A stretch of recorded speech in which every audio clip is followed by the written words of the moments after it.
Oh, yeah. Now, what are we doing here, Damo? Here we go. We're going down a different path today, Jim. All right, come on. Okay, today we are bringing back to life something that our great friend Danny Frawley, the Spud, used to do almost on a weekly basis, and that being the glass eye. And for those who are either new to our program or forget, the glass eye connotation was so-and-so could put a glass eye to sleep. That's right. And Can we hear it, please? Have you got it? Well, we haven't actually got it, so we'll have to use sound effects. Because we've got one on order, because Spud had the last one. He did. Glass eye. So it sort of sounds like this. It comes back to life when the glass eye actually realises someone is talking very boringly, Bill. That magnificent but idiot of a man used to, with his glass eye in his hand, Bill, lean down on the desk and bash it next to his microphone. Like, the visual of it I still have in my head. The day that he went to the toy shop and bought a glass eye was the highlight of that particular year for him. That's how childish that man was. And the trumpet. And the trumpet. So, anyway, the glass eye, unfortunately for us at Triple M, is actually a member of the Triple M family this week. Someone who's and he's almost my favourite person on Triple M. It's not yourself, is it? Oh, goodness. No, that could qualify, yes. No, someone that boring, you've had to bring the glass eye out. Not one of the Triple M boys. It's the two-time day, two-time night statistician. Oh, no. Ash Shoeman Chewer. No. And he's asking for his volume to go up higher. I can't hear. It does hurt me to do this. It does. Because I like you, Ash. The others don't, but I do. I love BT it. does it. You made the mistake of going on a podcast with the North Melbourne Footy Club this week. Number one rookie error. North Talk is the program in question. And North Talk, who does? someone was assigned the task of listening to the hour. That person has been asleep for the 3 days since. Damo. Have a look at Damo go. Getting his glass eye. I've never seen this side of Damo before. Glass eye. I apologise to our listeners and to you in the room now as I throw to just a small segment of this hour-long conversation. I don't think you're going to get through the minute that we've managed to pick out as a starting point here. Ash Chewer on North Talk putting the glass eye to sleep. The thing that I love about Reece Shaw when he sat in the chair from day one in the coaching chair, he said, "I'm a defence-first coach." And if you look at the past 20 premiership teams, they generally rank high in defence. Right. If you look at Reece Shaw, in the 12 games that he coached us last season, we're actually ranked 7th in defence, only conceding roughly 75 points per game. If you look at the premiership teams from the past 20 years, they concede 78. So I say tick. I think with North Melbourne as well, you can see what Reece Shaw is trying to do. He's trying to implement a strong forward half game, but with Reece Shaw, the 12 games that he coached last season will rank 3rd for time in the forward half. Right. They're the key indicators, and it's only a small sample that I love about what Reece Shaw is trying to do.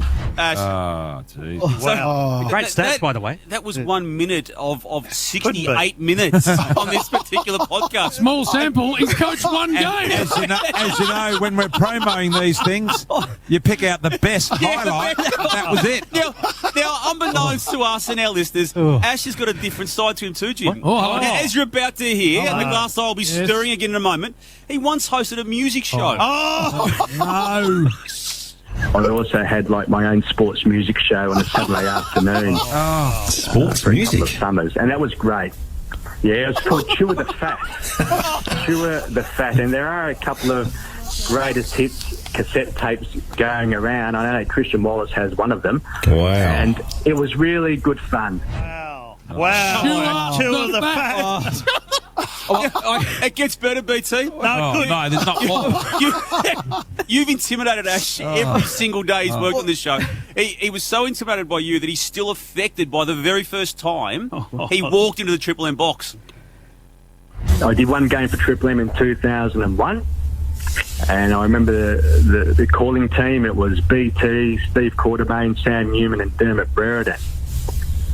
So as you can imagine, Ross, in terms of pressure, which you touched on at the start of this podcast, there was a lot of pressure. I remember the palms were very sweaty. And Lee Simon, the godfather of rock, and he was our national executive producer of footy back then. He was producing. So I got through the game. I didn't speak on the air. And I remember when I was introduced to BT, Damo, BT look away handball. Now, you've always had a soft spot, though, for one person in the box, and it goes back from when you were a statistician for the two-time premiership winning club, and it is the great man himself, and you couldn't help yourself but show your love for one of the people in the box here. The King, Wayne Carey, I'd say almost clearly my favourite player of all time. I don't think I've actually asked for him for an autograph since I've been working with him at Triple M for the past 8 years. Wow, get on top of that. Working at the club. Right. But, I'd be too embarrassed. But what a legend, the Duck. And I tried to get him on Chew of the Fat, believe it or not, Damon. I'm serious. For whatever reason, I couldn't get him on. He didn't know your name. Probably because no one was listening. How many people heard that podcast, by the way? Well, I hear it's right up there with the Howie games, in fact. The popularity, that's within the North Melbourne community, of course. Hey, Jim, man, for what it's worth, I loved it. Thanks, Duck. Jim, you tried to counsel Ash throughout his time at Triple M. Have you got some more advice for him? Never appear on a podcast. As long as you're drawing breath, that's the one and only time you say yes. Mate, you're a stats man. You don't even do that well, but Thanks, mate. sort of stick to the stats.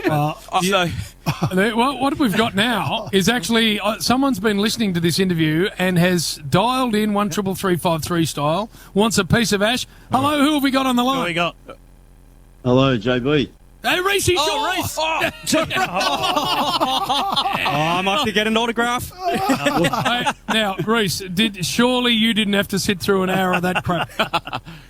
Look, I thought Ash brought up some really good points about North Melbourne and my coaching, to be honest, boys. I thought he was very insightful. But now you've got the great man on, Ash. You can ask him whatever question you want. Oh, this will be good. No, well, you will go down. In fact, you currently are the number one ranked question, coach not a statement. in VFL AFL history. A question? Yeah. I'm not very good at asking questions, as Damo knows in the room. Now, Reece, how are you? How you going? How you Come been on, anyway? mate. Come on, Ash. Bloody hell. I jumped on the stick up for you, mate. I'm not very good with questions without that. I'll make a statement. I love your work, Reece. Yeah, it's only a small sample, as I said on the podcast, but Jesus. you're doing a great You've job. what we're got the dealing coach of the North Melbourne Football Club on the line, and the only question you can think of Here we is, go. how you going? Reece, there's a fair chance that I may get the bullet from Triple M. In fact, my contract is a game-by-game basis for the past 18 years. I was just wondering if I do get the arse, are there any vacancies? In fact, can I have my old job back at the North Melbourne Footy Club? It sounds day-to-day to me, mate, to be honest. Thanks for the positive reinforcement. Hey, Reece, while we got you, how's everything going? Tell me about Ben Brown for a start. Are we going to see him on June the 11, 12, 13, 14, whenever it is? And what other things are concerning you as we get ready for this first game back? Yeah, no, JB, it's really exciting that we're back in town and on Monday, although it is in small groups, but it's really exciting that we're all back, and it has been a tough week for the industry in a lot of ways as well, and we can't forget about those people, and especially even the people in the community that are going through the same sort of thing. It's not nice, but it is the world we're living in at the moment, and it's a really tough one. Reece, what do you do with real boring guys at North Melbourne? Do you allow them to talk in the meetings, or you just put them in the corner and tell them to tea-towel themselves up over there? What do you do? Yeah, you kind of skip over them a bit, BT. It really does. Who's the most boring contributor at North Melbourne? There's always one that he wants to talk. Other than Ash. Yeah, there's always one. Who at North Melbourne is the most boring? To be honest, BT, we don't have any. We're a really good group. That's it, Reece. Yeah. Very good. Hey, Reece, you're talking about the injury concerns that had been in place around Jack Zeeble. Have you still got that cloud over your head, given that you courageously decided to go down the path that the players were doing in the hibernation stage of this season and stuck to their program and pulled the hamstring? Yes, yeah, it was pretty disappointing. I got myself into some pretty good nick, and it just when it got to that real high intensity stuff a couple of weeks ago that we were trying to prepare, it really got me. The gun was shot, and it got me right in the back of the leg. Hey, Reece, we had your brother on when, Bill, about 2 weeks ago. Yep. And he wanted to talk about a lot of things, including going to the races with you. Yeah. Where you mounted a statue horse. Yes. You need to tell him now that you're a senior coach, he can't go with that stuff. Exactly. Yeah, I'm glad you brought that back up again, JB. I'll hopefully preface it with it was after my last season. It was a bit of celebrations and with some good mates, and just wanted to ride the wave of excitement of the races. Perfect. Good on you, mate. What does Reece Shaw watch in ISO? Yeah. What do I watch? To be honest, Bill, me and the missus have been. We went back over Game of Thrones. She didn't actually watch a lot of it, so we've worked good our early way through that again. Yeah, good early. Yeah. Yeah, so it's been that's been an experience again. But we've been, to be honest, it's been pretty tough. We've been working our way through the footy stuff and haven't really had much time. I just lounge about, to be honest, mate. And I've got 2 kids under 5, so can't wait to get to training. I can't wait, mate, to be honest. Hey, good on you, mate. We love you jumping in. Good luck and go Kangas. No worries. Thanks, guys. Really appreciate it. And stick to it, Chew. Thanks. Check your inbox. Reece, my resume will be coming your way very shortly. Even when you say that, you sound boring. I'm a statistician, BT.